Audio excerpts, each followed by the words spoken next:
Buenos nachos, amigos, and welcome to Hallyujuku, your hotspot, your home and avenue and portal into the world of East Asian pop culture. I'm Petey Rave, your man with no plan. Here with me, as always, is my partner in all this, Brandon Cooper, aka King Kaz. How you doing, Kaz? I'm doing Wizzel. Yes. It's going to be the new hot words on the street. Yeah. Wizzel. We're here to talk about East Asian pop culture, as we do on a semi-regular basis. Yeah. We're talking about all the things that are happening, some new stuff, some new music, some new goings on and in the world. But let's get started with what's new. What's caught attention? The big thing what's new is last week, I think shortly after we recorded our previous episode, we had, or probably during that time, we had Spotify K-pop Christmas, as it were, because it seems that Loan Entertainment and Spotify probably signed a deal, and we got a veritable poop ton of K-pop artists. Some people like to call it plethora. A plethora of K-pop artists dumping their backlog and catalog onto Spotify finally. So if you've switched to Spotify now, like it's just the point in my life where I finally have to start using Spotify. Maybe because it's got a nice it's because I know you're certainly not going to go to Apple Music anytime soon, so this is gonna so this is the ideal source now for your K-pop needs. So if you're out there and you're a K-pop fan and you're on Spotify and you were looking for a certain artist, some of your faves. Go back there if you hadn't already followed them. Go back there and check again. They might be there again. This is a crazy list. First of all, they have the just kind of this is part of the This Week in Spotify they do on our K-pop on Reddit. Yeah. It's kind of giving you an update, which is really cool because they kind of gives you a heads up and direct links and courtesy of Audacity. On their own Reddit, so shout out to that wonderful person. So on top of like the regular updates, including that Kiss 'Em song, which is still fantastic, there's a plethora of artists that have new songs. So we can run down the list. It's Two Eyes, an additional single from 4 Minute, Five Shin, Five Ocean, Ocean as in number 5 in Korean. I don't know. Surprise or surprise. Just move on. This is where they fight. Nine Muses, 24K, 100%. Beck%, AA, Ajax. You'll have to scroll down. There's some instructions. After School, A-Lee. We're getting more A-Lee, more AOA. They fleshed out more A-Pink. Like that's been a big one that's been missing. So if you've been looking for A-Pink, because I know there's a lot of people who have probably been looking for A-Pink before on Spotify and found nothing. They're on there. April. B1AO4 or Balasa, Babylon, a new single, or at least an additional single from Babylon. BAP, Betty Good, Bestie, BIG, Block B, Boyfriend, Brown Eyed Girls, BTL, I don't know who they are, C Clown, RIP, C Real, CN Blue, Crayon Pop, Dalshabet, Eddie Kim, Eric Nam, Evil, RIP, EXID, Fiestar, FT Island, Girls Day, GP Basic, Gukastin. Yo, that Pika Burnjuk is on fucking the GP Basic song that we loved. That was so bad it's good. Yeah, awesome. High 4, History, Hong Jin Young, who I love, my trot queen. Hyuko, IU, J Park, G Vice, JJCC, Jackie Chan Chan, Juniel, Kal, Kara, Kisum, K-Will, Ladies Code, Led Apple, Lim Kim, Lucas, Lunafly, Mad Clown, Mad Town, Mamamoo. They added the Girl Crush OST. Map 6, M Black, Melody Day, MFB2Y. They added Wonderland, which is really rad. Which is pretty good. I actually listened to Wonderland. There's some good tracks, but there's quite a few tracks that are very, very not good version of Black Eyed Peas. Like it's what what I feared from seeing a group like MFB2Y come together, them becoming Black Eyed Peas. And then there's a few songs on that Wonderland album that's like they kind of become the Black Eyed Peas, and it kind of makes me sad. You only have two ways to go, right? Either you're the Fugees and you go out on top, or you become Black Eyed Peas. Yeah, there's a couple songs. There's at least one song on there where my girl Tasha Yumire, who I love, does kind of slip into some Fergie territory. I don't. It's just so this is a very definitive list of Mighty Mouth, Monsta X, Empire, Mister, My Name, Nsonic, NCA, Noel, NSUNG, Newest, Oh My Girl, Orange Caramel, Phantom, Radi.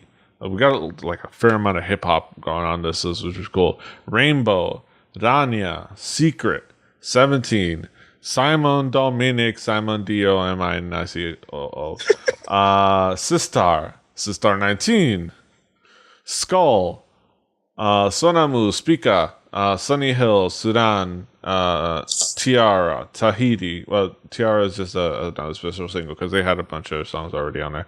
Tahiti, Teen Top, The Boss, The Legend, Tiffany, Tiny G, R.I.P., Unicorn, Unique, Uptension, Vasco, more Korean hip hop, Verbal Jint, more Korean hip hop, Vix, VOS, Zaya, aka Juntu, and Zion T, an additional Zion T single.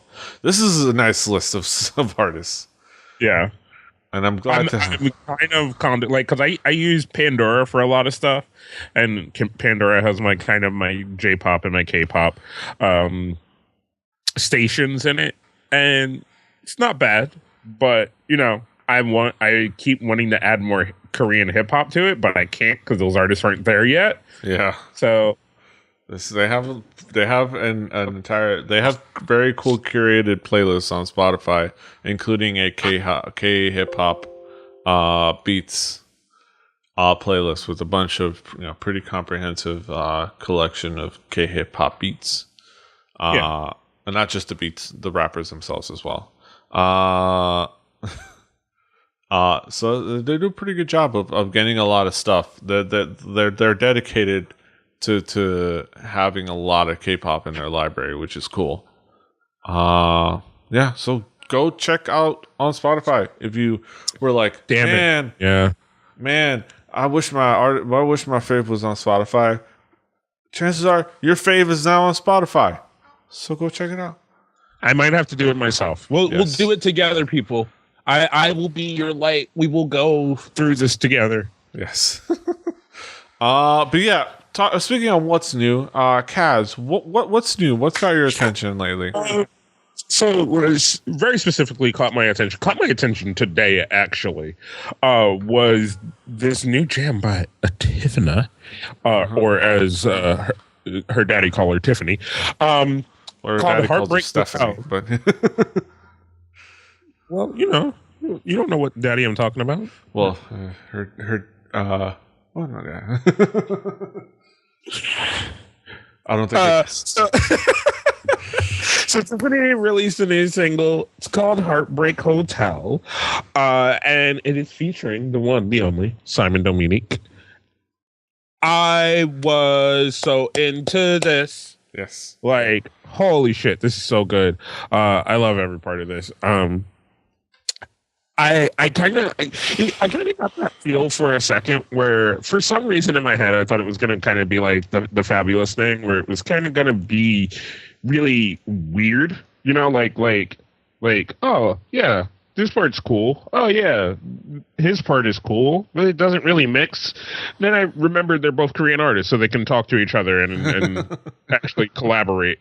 You know, and they weren't talking probably through people in this collaboration. So it's so good, man. Her singing in this is just so on point. Like she fucking slays this track. Like slays this track.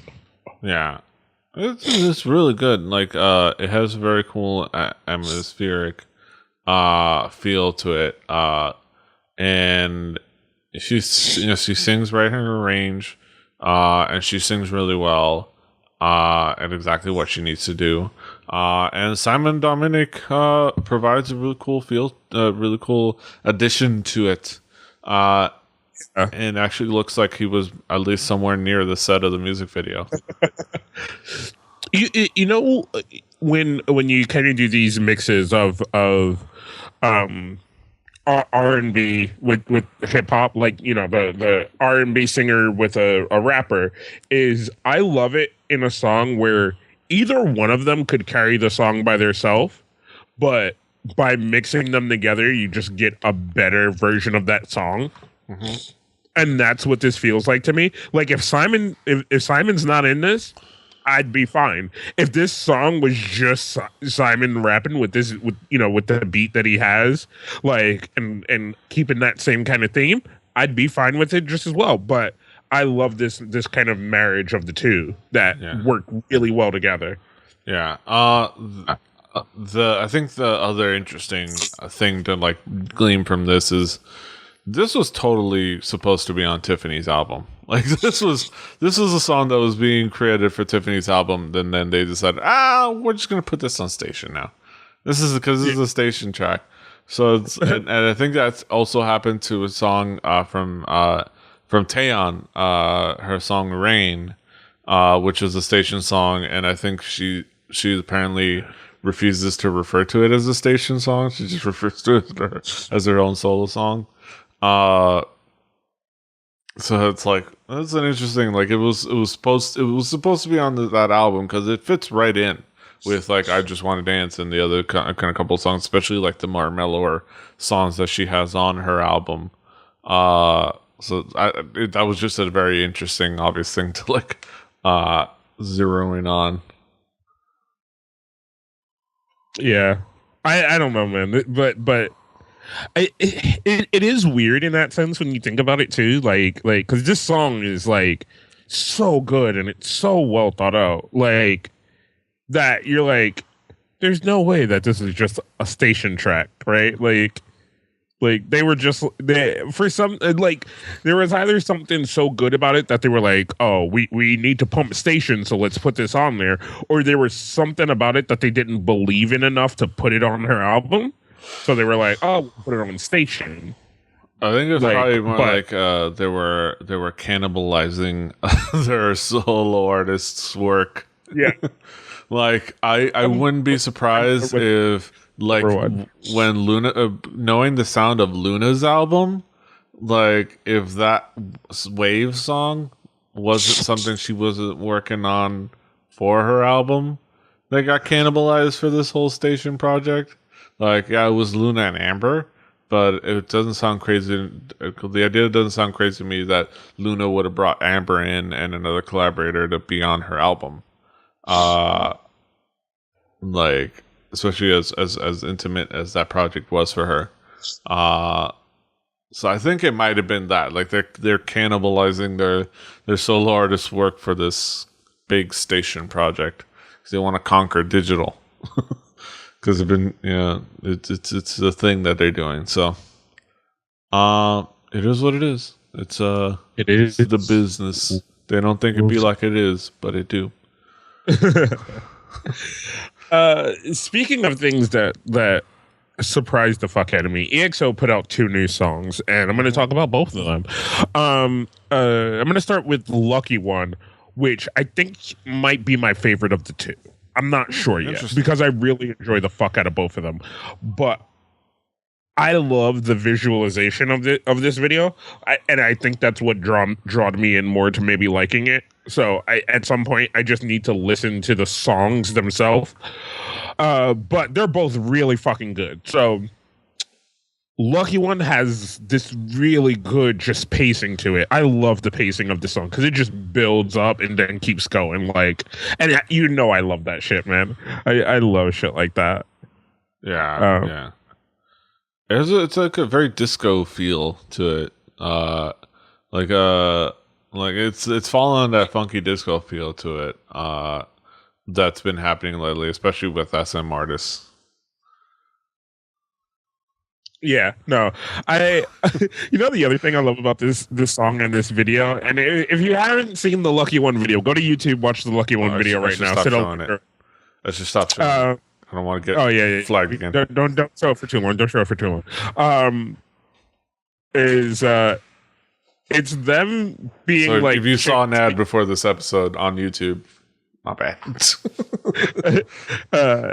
It's them being like locked into these hospital rooms and kind of being like experimented on and like chained down and stuff, and then they break out and they're trying to escape and they think they escape but then they didn't really escape, and I'm just like, this is very poignant for X.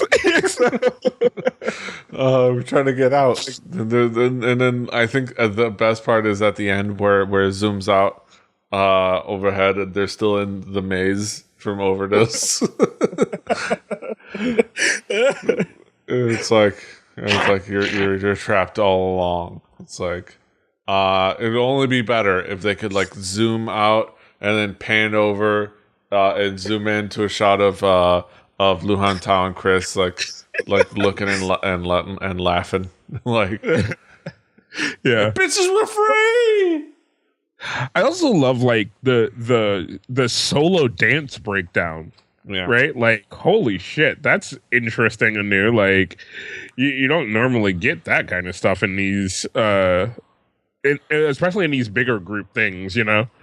Also, you gotta appreciate, and let me get to the moment before I cut back, but you gotta appreciate the fact that they brought back their superpowers from the Mama era. Considering they had originally, kind of tried to forget those things existed, that whole era existed. Everybody wants to forget their debut era existed in K-pop. But you gotta appreciate that. I will say this song, it's good, but I think it's a little too repetitive. Yeah. I think it doesn't go much places musically. The video is cool, and I like all of the kind of the craziness, but I was a little underwhelmed after a while. I much prefer the other track, which we can get into if you want to. Yeah. So let's switch over. Not going far, but this is Monster by EXO. Fucking just classic EXO, just choreography that is just monstrous and so good. Like, oh my god, the choreography alone. Like, I love the visualization of this video. I love the shots in this video, but the choreography, holy shit! I want the choreography version of this video. Like, I just want the dance version because it looks so fucking good. Yeah. This has a really good intensity to it. Like, it has a really good feel and intensity to it. I also like trilogies are a thing in K-pop now. Thanks to G-Friend conquering the world and whatnot. So I like that they finished off the trilogy that started with Wolf and Growl, and now it's Monster. Yeah. They're Werewolf, and then they're Growled, and now they're full on Monster. Yeah, it's a nice culmination. But yeah, the choreography, it's just like I mean, just that, like the footwork and like Yeah. the precision on that and like the transitions and it's just cool. All this work that paid off. Yeah. But yeah, so song wise, I agree with you. The pacing of this is amazing, and I just like I need this to come on somewhere so I could just dance to this. Yeah. Like holy shit!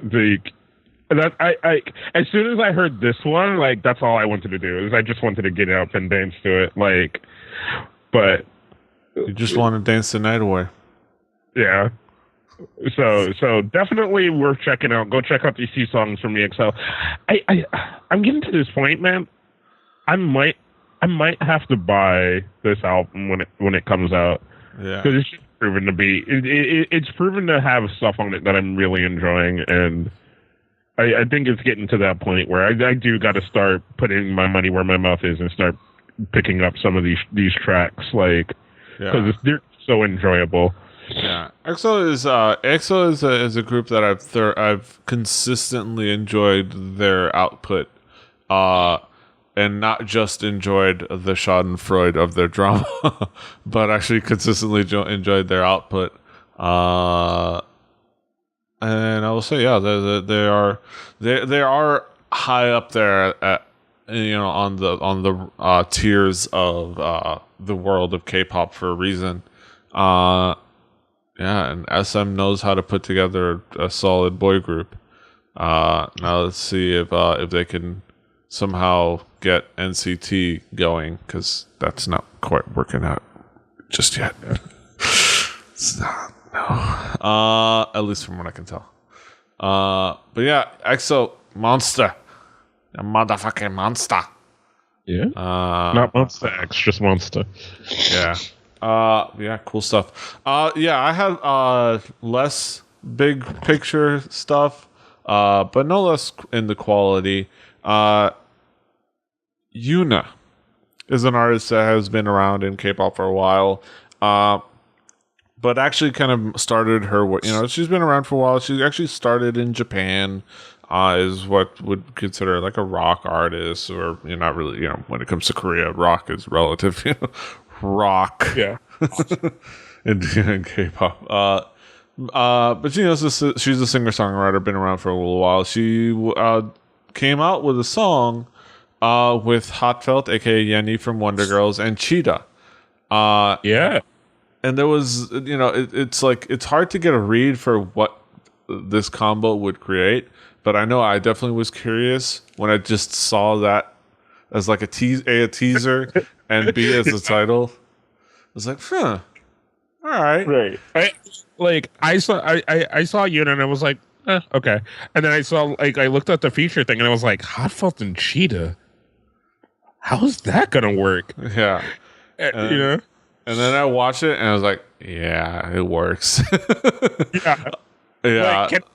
Can we just go ahead and meld this together, come up with a name for it, and just go ahead and okay, just have it be a thing that goes forward, forever. Because there's a lot that there are other ways they could have gone that would have been a lot more boring and a lot less fun. Like if it was just like a little wispy rock ballad with the featuring vocals and a kind of shoehorned in rap verse by Cheetah.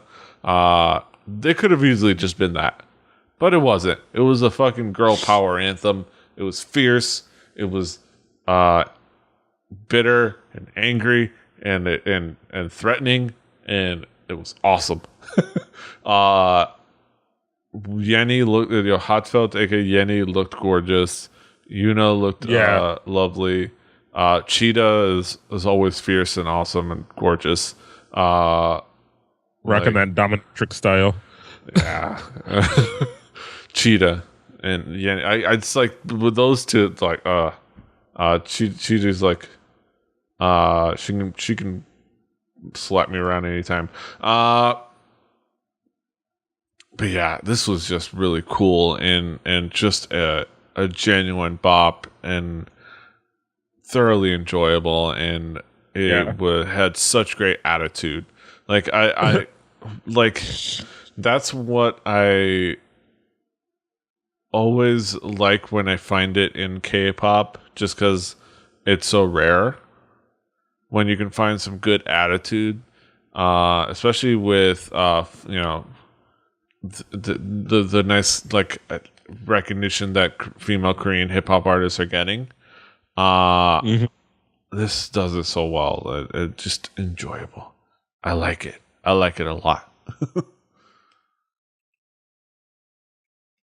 I definitely agree. Like I enjoyed the fuck out of this song, man. Like start to finish, so fucking good. Like and just featuring like you said, it's three names that you're not sure necessarily how they're gonna work together, but fuck if it doesn't work so well together. Like it works so well together that I'm like.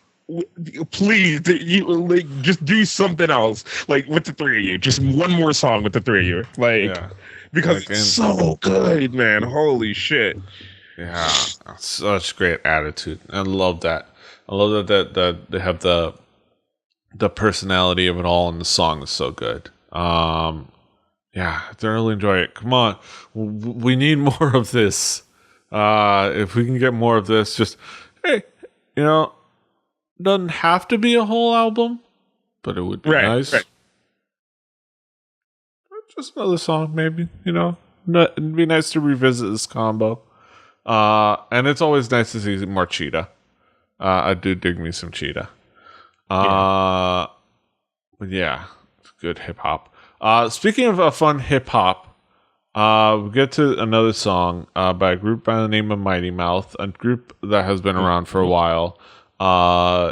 Who you at least if you know anybody, you at least know Shorty from as he's appeared on Let's Go Dream Team whenever there's like the girl group or the girl member episodes and stuff like that. As like one of the dudes that is around, but he's on variety shows a ton of times, and I think they're both on variety shows. But Mighty Mouth with a song called Sugar Sugar, featuring Chancellor, and this is a nice feel good summer jam. This is a nice feel good summer jam. It definitely like it has that reminiscence of summertime. Like Summertime. yeah, Yeah, and it's fun. It's has a little bit of silliness. It's has the right setting. It's a very interesting video. I mean, not necessarily very interesting, but it's a fun video. Like it's just them. It's a kind of quote unquote one shot, one take with some like clever editing. But it's meant to kind of feel like it's just one take. Uh and it's just them out enjoying the summertime, and it's just a fun like little catchy hip hop track. I do appreciate the Jay Dilla shirt. uh-huh. You gotta appreciate the Jay Dilla shirt. Uh, just on principle. Yeah. Well, what did you think? I enjoyed it. Like I said, it reminded me of summertime, just like a very updated version, and like I could see this just jamming out to this, like oh, it's so good. Like I'm enjoying this rebirth of Mighty Mouth. Yeah. And I like it. I like it a lot. It's fun. There's not much else to say about it. It's just a fun track. And you know what? I suggest it as it's a good summer jam track for you to just put out in a party when it's time to kind of like throw the beach ball around. So do that. Enjoyable. Mighty Mouse. Good stuff. Good. Yeah. Good stuff. Last but not least, so we get through this quickly. This group, this artist, this group, this song that just kind of like popped up in my YouTube subscription list because I do subscribe to CJ Entertainment and Media, CJ E&M's YouTube page. So I caught this. This is AZ Bus with their song Gandamuinia. I don't know the official translation. I can have Google translate it for me. And it says because liver.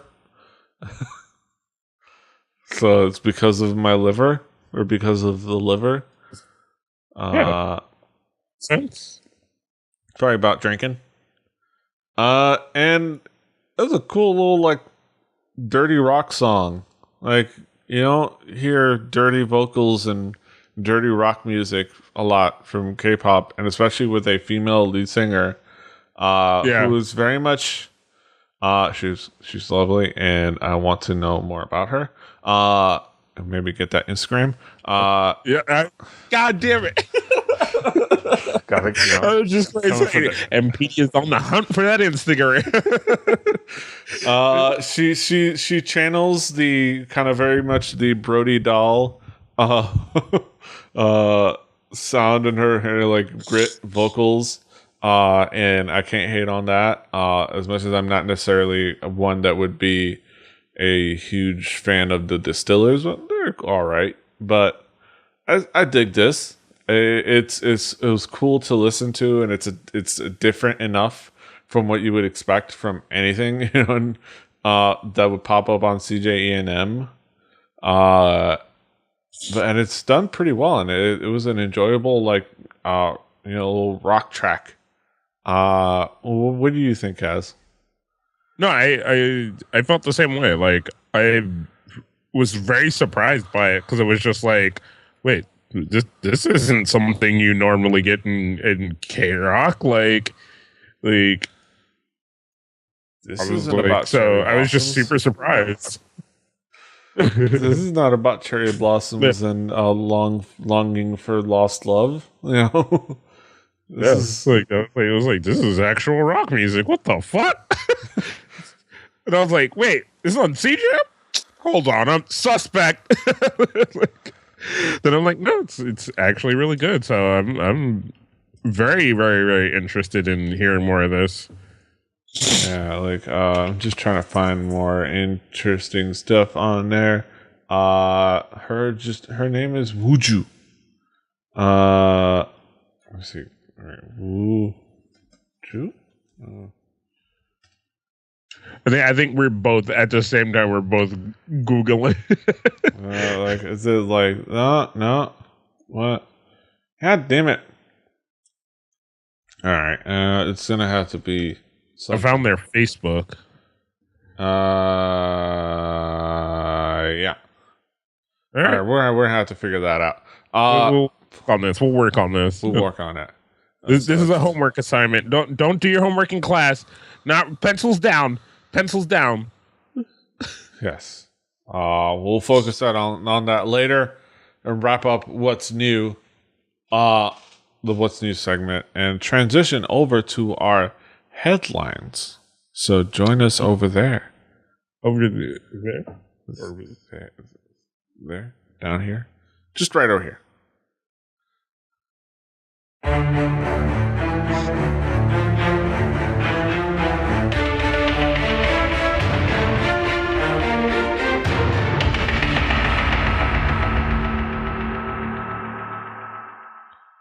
Welcome, ladies and gentlemen, to our headlines. We talk about some topical topics in the world of East Asian pop culture. Do the things and check out the things. The big one, it's kind of a bummer. We have to just go ahead and start off with the big bummer that literally just dropped last night or this morning.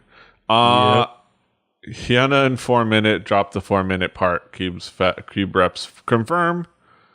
Of course, I'm using the snarky Asian Junkie article. Fair or not, Hyuna has always stood out for the rest of 4 minute, and according to a recent report, they're now going to be making that official. The group are going to be disbanding after their contracts expire soon. Except for Hyuna, who will surely continue her solo career. The course that each member is thinking of for their singing and acting careers are different, and so after many months of debate, they decided it was hard to keep the group going. as it is. Hyuna has re-signed with Cube Entertainment. A few are in discussions for renewal, and a few will leave the agency. For those that want to hold, Cube Entertainment says they're all still in discussion. Well, that's what they said before. After after a little while, the representatives now confirmed the news outlet saying, as the contract end date approaches, the members have been in discussions for renewal, but while the agency tried to persuade them to continue the group, it ended up accepting the decision by the 5 members that they will not continue as a group. The rep adds, due to different opinions of the members, for all intents and purposes, the group will disband. RIP. This is all your fault, Skrillex. That's what it says in the article. This is sad. This is a bummer. Especially coming off of where is it? Fucking this. Like that was crazy. So yes. And then there was Act 7 with the Skrillex track. Yeah. And which admittedly kind of flopped hard. Because Korea doesn't know or care who the fuck Skrillex is. And fart trumpets. It furthers along girl group apocalypse 2016 with so many groups kind of falling by the wayside or being irreparably changed. Kata officially disbanding. 9 Muses now officially. I think at this point this year they with I think the last couple people leaving, they are now no longer possessing any of their original members. 9 Muses, that being said, 21 losing Minzy and more or less confirming their, what we said, and we predicted. As the bell toll. Kind of just that didn't really happen this year, but just that shoe dropped this year. And it's been a tough time. It's been a big transition period, especially for groups that started around 2009, 2010. There's constant rumors about Secret, though they're still, for all intents and purposes, together. Sistar are doing strong. They're doing fantastic, which is good. It's been a hectic year, for girl groups, especially of a certain era of this group's era. What are your thoughts, Kaz? I don't know. It's making me sad, man. I to see groups that I actually care about disband. Yeah. Where especially groups where I 2NE1 I saw coming, right? We saw the breadcrumbs. Yeah. We've talked about the possibility of we talked about for a minute possibly disbanding, but it was in such a jokey sense because we were like, man, they're all so busy, but somehow they make it work. And then now we're at this point where they're like, no, we're too busy, fuck off. And we're like, oh wait, what? Right. You call me I just call me like that. I don't know why you do it. Is it me? Did I do something? I can fix it. I can make it better. It just brings out your inner emotional fuckboy. It's just like, girl, I babe, I don't know what I did wrong. I think we don't know what what the talks were like, but we could probably speculate that. Yeah. My speculation is that this is if for a minute were the Cleveland Cavaliers before LeBron took his talents down to downtown Miami, not South Beach. Uh, and with Hyuna being LeBron. And in the sense that, like, if you remember that, like, I mean, he has some cut reporting, but like, my guess is they were all getting renewed, and Hyuna got her LeBron contract. You know, Hyuna got her LeBron contract because she's Hyuna. Like, Right. she got her big star max contract. You know, even though there's no salary cap, but you know, she got her max contract with, you know, with the exactly the clauses that she wanted, and the guaranteed money, and you know, whatever. You know, you can imagine that. And the other girls kind of got the them role player contracts offered to them, and maybe a little bit lower, like maybe possibly Right. a pay cut. They, Like, they getting Kevin Love money while Hyuna is getting LeBron money. Like, I think they were getting fucking. I wouldn't put it Kevin Love. I think they were getting Tyler Johnson money. Like, at least that's what they were getting offered. Like who I had to look it up. There's a guy I'm thinking of. Is kind of like the level that they got. I had to look up their roster. also, I just want to let everybody know right now, if you don't hear from me in a little while, it's because I have a fucking issue. I just followed Hyuna on Instagram. Having a fucking moment. Yeah. Like, they gave Hyuna the LeBron contract, and they offered the other girls Timothy Mozgov money. You know? We're making references nobody else is gonna get. We're making references nobody else is gonna get. And they were like, "We don't want LeBron money. Can you at least give us Tristan Thompson money?" You know? And they were like, "I don't know." Yeah, bitch, you ain't that fine. Like, they wanted at least Dellavedova, a Dellavedova contract, but yeah, they wanted a little bit more, and they're probably getting a really bad contract, or just a really perfunctory contract offer, just based on the idea that they just kind of rightfully so consider them the other girls, where Hyuna is the main focus for them. And there's a lot of comments on Reddit like, Cube, showed an unfair preference to Hyuna. They always focused on her, and it's like, well, because the general public focused on Hyuna. She's the popular one.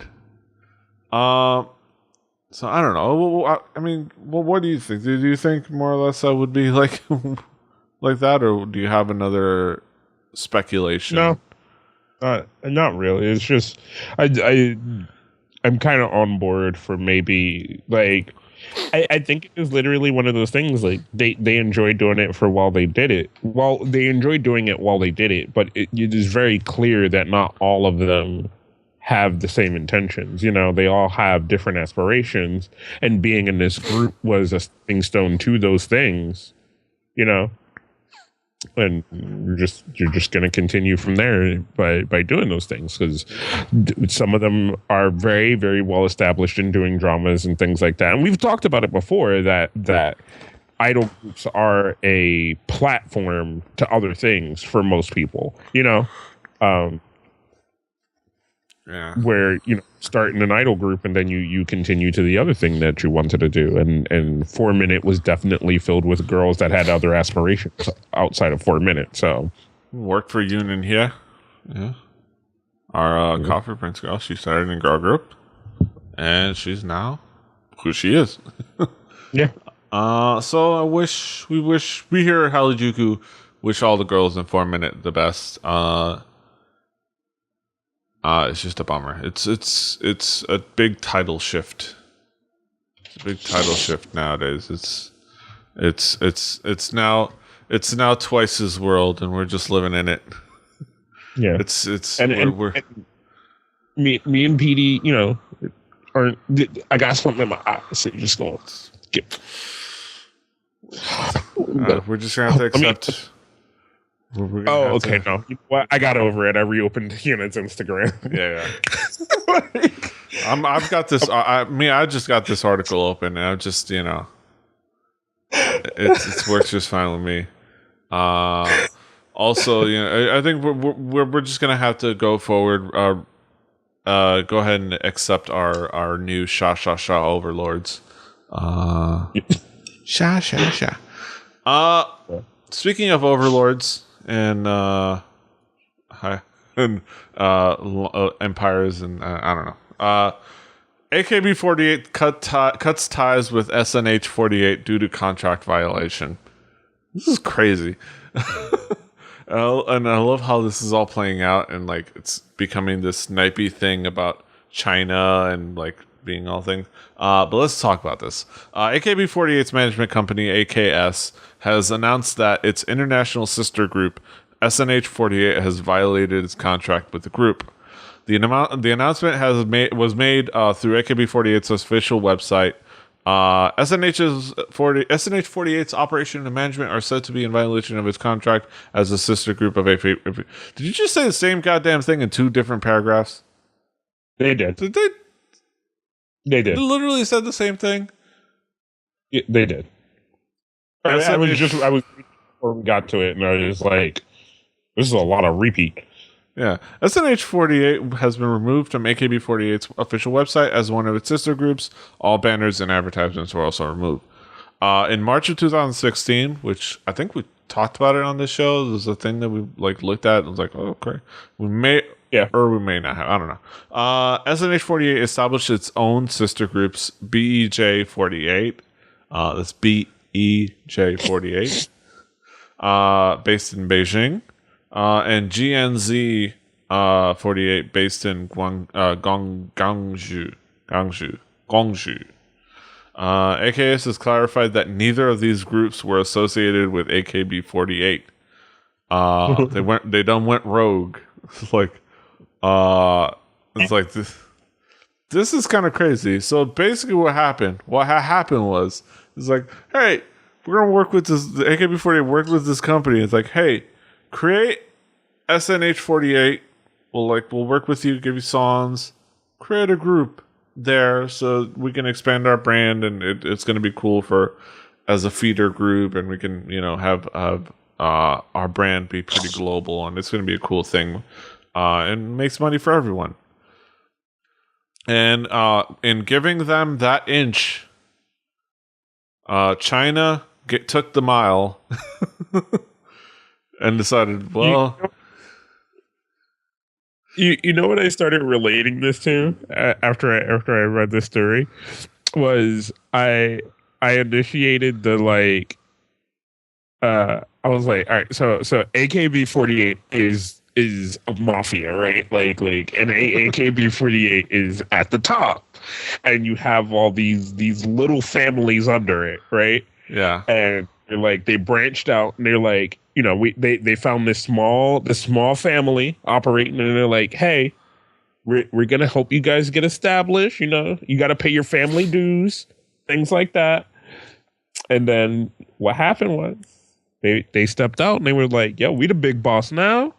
We're gonna start insulating our own family stuff and doing shit. And they stopped paying them dues. And AKB was like, bitch, what? Bitch, say what? Yeah, and they officially went rogue. Is just the SNH48 had the rebuttal, basically saying they said an official statement posted an official statement response. SNH clarifies that they are fully independent Chinese local idol group and a star making which is based on internet concept platform, so it does not exist breach of contract action. SNH48's operation will remain unchanged. SNH48 explains while they set up their sister groups BJ48 and GNZ48 on 20th April 2016, they announced their original music strategy. It means SNH48 is completely, totally original. Yeah, totally original. Which is kind of funny. And I love the Chinese netizen reactions. It's like they're not happy. They're not quite as positive on this move. I like the comments like, without the AKB music library, you would be producing manure. Go wash up and take a nap.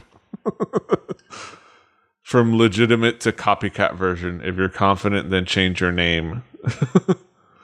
I feel so embarrassed. I'm a human, right? The beach. So mafia. It's so fucking mafia, man. It's so like they established your family. They helped you get up, and then you didn't pay your dues, and now you starting to insulate new families without consulting the Don. You don't do that. So you end up with a horse in your bed. Yes. You're creating some mad disrespect. Mad disrespect. Yes. The 48 Mafia is coming for you. And I think we have our title for the episode. The 48 Mafia. There's the title for the episode. Or the AKB Mafia. I don't know. We'll figure it out. Yeah, this is comical. This is hilarious. It's going to be interesting seeing what happens now. The drama, the Schadenfreude of it all. So keep an eye out, because I'm certainly going to be paying attention to this craziness now, because this is kind of silly and fun, and I love it. But moving on to our next headline. That's not a headline. Grandpa's Over Flowers American remake reveals first trailer. So Grandpa's Over Flowers, which is a show that I haven't gotten a chance to check out, but it's a show. Yeah, so you read this article. Yeah. It's a travel show, ostensibly, where they take 4 veteran actors, like kind of older actors, or celebrities in the industry, grandpas, as they're kind of older, and they travel with a relatively young guy as their guide, and obviously the title is based on the show Boys Over Flowers. So this is kind of they're the G4 or the Grandpa 4, of that. And it was bought, the rights to the show, to make a remake of the show, were bought by NBC. And it's going to be called Better Late Than Never, because it makes a little bit more sense, because nobody knows what Boys Over Flowers here is in the States. So the American remake of Grandpa's Over Flowers, titled Better Late Than Never, has released their first trailer. I checked it out. It's kind of fun. It's funny. The guys that are funny, like it's Henry Winkler, it's William Shatner, it's George Foreman, and it's Terry Bradshaw. I enjoyed it. I enjoyed the trailer. Like it was like it had a good silliness to it. It was fun. I'm still obviously skeptical when it comes to anything, American remake of. Yeah, no. I'm hardcore skeptical. Like like the only thing I am expecting from this is hardcore fucking racism. Okay, hardcore racism and just white people don't know shit about other cultures. Like, and I'm including George Foreman in those white people don't know shit about other cultures. Yeah, I'm skeptical. I'll keep an eye out for it. It's an easy format. It's like a lot of Korean variety. It's just about, if they just enter it on they're gonna center it on the simple idea of having these four funny people be funny, and that's Korean variety. Like that's how Korean variety works. Is you come up with a premise, and the whole idea is just allow these people to be funny. And the thing, fail or not, that I'm excited about this is this means that America is starting to look at the Asian variety format, like the Korean variety format of style. And me and you have talked time and time again about there is an interesting thing here that could be replicated in America if done right. Yeah. This is definitely an exact replication, right? Which is okay. That's fine. But I think what this means is later on down the line, we'll start to get those kind of passive replications where they kind of take it and then twist it a little bit. You know what I'm saying? And that is where I start to kind of get excited to see that twist where they go, okay, we've done the exact replication. Now let's say you take a property like Running Man, okay, let's take Running Man and then tweak it a little bit, keep the good parts that we think, and maybe see how it would work for us. And when you get into that experimentation, I think that's where we start to get something good. Yeah. So I think we can look forward to that. Like especially Running Man, which has a outward exportable appeal. Yeah. Or even like a show like 2 Days One Night, Ibaki. Yes. That could work out. That could work. I mean, you could do an exact replication of 2 Days One Night. Yeah, I think the only issue is figuring out length of trip and what makes sense as a 2 days 1 night trip for people here in the States because we're such a big country. Yeah, but it's like weekend vacation. Take a bunch of funny people and do a weekend trip somewhere, and then make them have to play games to sleep inside. That would be fun. Like make them play games to eat, make them play games to eat, sleep inside. They probably wouldn't be able to do the no smoking episode because we probably don't have as many smokers in American entertainment as we do Korean entertainment. But that's be surprised. Probably, I don't know. No vape. No vape nation. Vape nation. Okay. A no cell phones episode. Yes. But yeah, it's a good it's a good prospect. It's a hopeful thing of getting really fun ideas, especially from this kind of seeing the growth of really cool shows that we like and seeing twists on them. And yeah, I'm hopeful. And if nothing else, we'll get Henry Winkler dancing with Girls' Generation. And you know what? It'll all be worth it for that, at least. Yeah. It'll all be worth it for that. I don't know if it can beat seeing Bill Murray take a picture with Girls' Generation.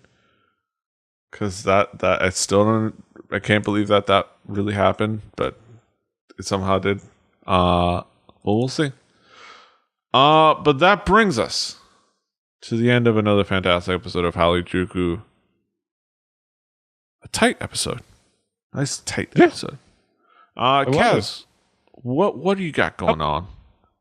Got nothing. I've been working like a madman because it's summertime, so that means there's a lot of people taking vacations, which means I don't get any vacations, which means I'm always at work. So I've been just working a lot. So I'm starting to get a little bit of time to myself. So I'm starting to work on some projects, trying to bring back DKG Pub Quiz trying to do that so hard. I think what I'm going to do is take a step back so we can actually get that done, because sometimes you got to do that. So just look forward to all that stuff. As I always say, DKG YouTube. We just put up our E3 prediction show-ish kind of thing, where we talked about some of the stuff from E3. So go over to the YouTube channel, check that out. Good fucking times. Yeah, I did like that episode. It did make me real. You made the statement that made me think about something. This is the fact that you said that nobody there was black enough to care about video games, and then made me think, like, yeah. It's not and it's not necessarily specifically a black thing, though it is centered around that. It's like it's not a magical link between a amount of melanin and fucking like interest in fighting games, but it is like it's a brother thing. Like it's a people. It's a as your white dad would say, an urban thing. Yeah, it's an urban thing. Like I remember going to school and like I was into all video games, but the only thing anybody else wanted to ever talk to me about was either, yo, when can we come over and play Tekken, and do you have Madden? Like everybody at my job is like, you want to throw hands to Smash. Like it's inversely connected with how likely are they to use the phrase throw hands. Yes. It's if you're something else I seem to have taught the internet all of a sudden. Yes. It's one of those things that's like, oh yeah. It's like, want to throw hands at Smash. Yeah, it's like it's the thing. But yeah, go check out those things. He's at King Kaz. I'm at Petey Rave. Keep an eye out for things. Reality TV on all the things. This shows Hallyujuku. I'm all disjointed. Keep an eye out. Hallyujuku top segment that we did. Yeah. Yes, look out for that. Look out for this Friday. Is going to be the grand finale of the Fanny Pack Wrestling podcast. The final episode. We're kind of going out with the combo we started. We started with Kaz and Drew on the first episode. We thought, hey, let's make a Kaz and Drew on the last episode. And we're talking about PWG, so check it out for that. For some reason, I don't know how, we hadn't had either you or Drew on a PWG episode. And I don't know how that happened, but we're going to have you guys talk about PWG, which is cool. Which is, if you're talking about the two bookends of our wrestling fandom between me and DJM, it's Chikara, Pro Wrestling Gorilla. But yeah, Hallyujuku, kpoppodcast.com, rebelli.net for this and other shows, Rebelli TV on YouTube, on Twitch. Check out all the things. We're going to be on diamondclub.tv regularly. We're trying to lock down a specific day, try to be consistent. We'll figure that out. Well, didn't they tell you? Don't you know? That's it. Until next time. Hasta los huevos. Annyeong. Fighting.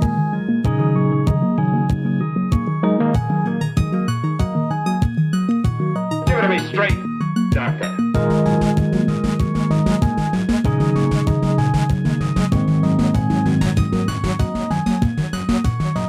Give it to me straight, Doctor.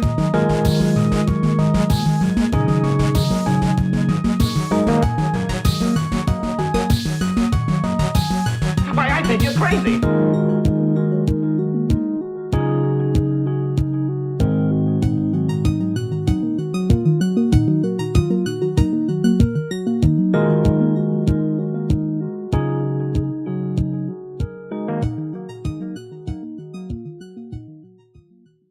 Diamond Club hopes you have enjoyed this program.